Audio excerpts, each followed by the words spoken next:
여러분 안녕하세요. 호수파파입니다. 오늘은 기사 하나를 보면서 시작해 보겠습니다. 매일경제 기사고요. 제목은 산꼭대기 지어도 팔릴 판 20억 넘어도 오피스텔 묻지마 투자. 제목이 현 시점에 부동산 시장을 풍자하는 것도 같아요. 과천의 한 오피스텔 청약 접수에서 평균 경쟁률이 1398대 1. 웃돈을 얹어서 팔아달라는 전화가 폭주하는 바람에 인근 중개사무실들이 온종일 일을 못했다는 내용이 있습니다. 해당 기사는 11월 2일에 있었던 힐스테이트 과천 청사역 분양에 대한 기사예요.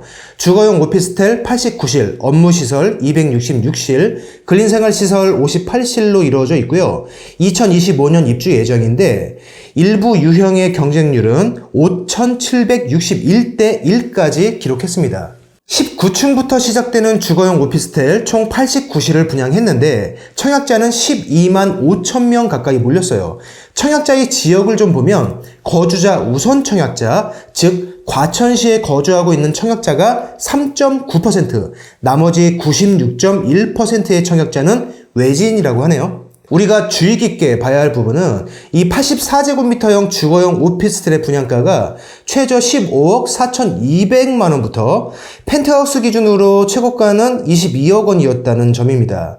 인근에서는 상당히 고분양가라는 논란도 있었지만 보시다시피 엄청난 인기를 끌고 청약이 마감되었어요. 현재 적게는 몇 천만 원, 펜트하우스는 최고 1억 5천만 원까지 웃돈이 붙어서 다시 나오고 있습니다. 물론 아직까지는 호가이고요. 좀 더 지켜봐야겠죠. 오피스텔 청약이 요새 엄청 인기를 끌고 있는데 아파트와는 다르게 청약 통장이 필요 없죠. 누구나 청약 가점과 상관없이 신청할 수 있고요. 또 100실이 안 되면 전매 제한도 없다 보니까 잘만 고르면 실거주를 안 해도 당첨되자마자 높은 피를 받고 되팔 수 있다는 생각 때문이죠. 맞습니다. 맞는데 최근에 오피스텔 청약 시장은 전체적으로 좀 비정상적인 과열 양상이 있어요.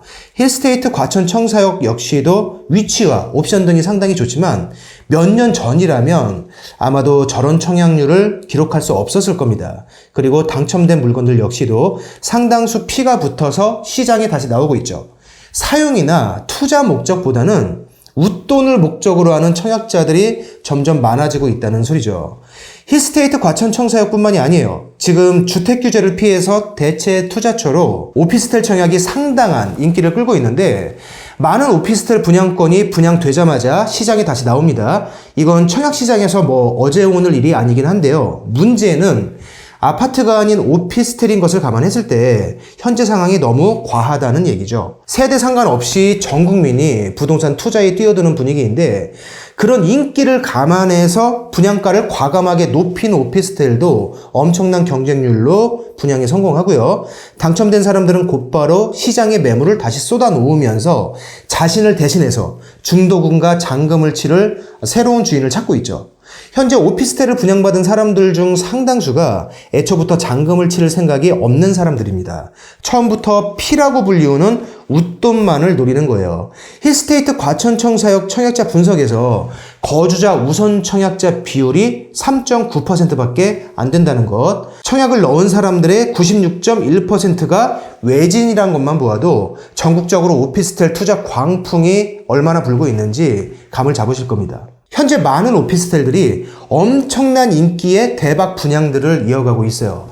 제가 여기에 좀 찬물을 끼얹는 얘기를 하자면 모든 오피스텔 분양권들에 웃돈이 붙는 것은 아닙니다. 엄청난 경쟁률로 청약이 마감되지만 역으로 마이너스 피로 매물이 나오는 것도 상당수 존재해요. 나중에 잔금까지 치르고 소유권을 이전해 올 생각이나 현금 능력 없이 오로지 전매와 웃돈만을 바라보고 청약에 계약금까지 넣었다가 오히려 손해를 보고 있는 경우들이 여기저기서 슬슬 나오고 있다는 말이에요. 최근 부산에서 입주를 시작하는 오피스텔, 어디라고 콕 집어서 말씀을 드리진 않겠는데 전매가 되지 않아서 정확히는 전매할 매수인을 찾지 못해서 마이너스 피 2천만 원으로 매물이 나오는 곳이 있습니다. 그 오피스텔은 현재 입주를 시작한 시점인데 분양 시 최초 계약금은 2천만 원이었어요.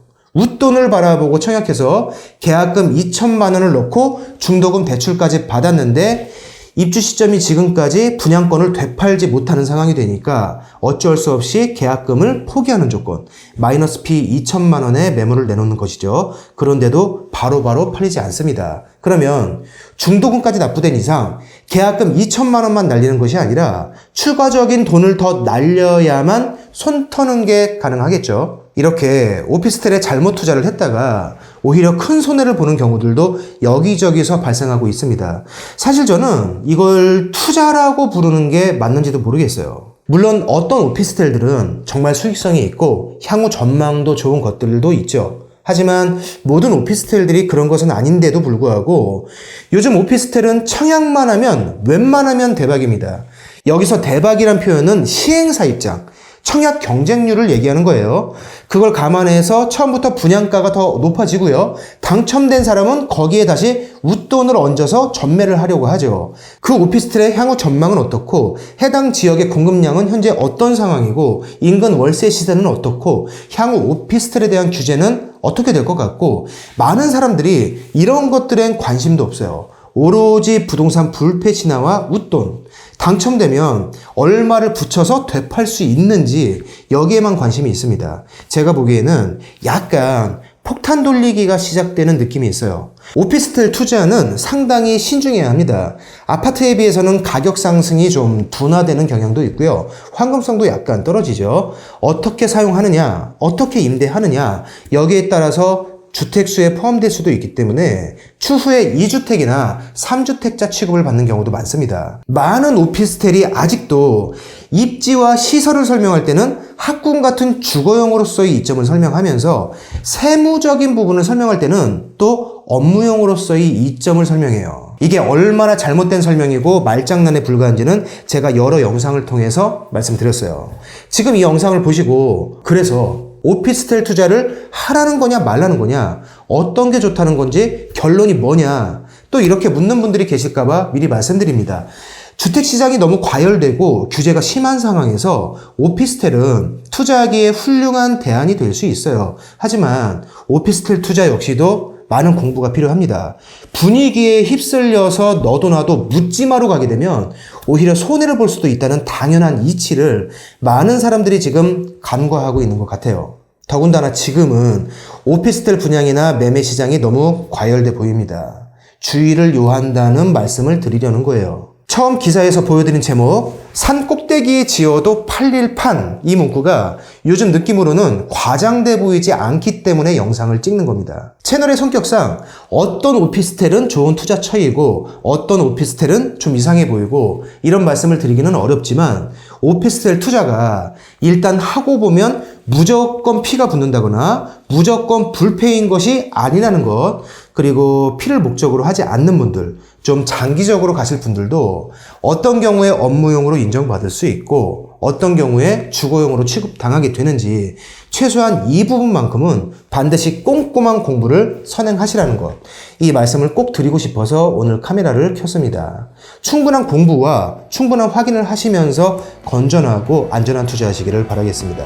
고맙습니다.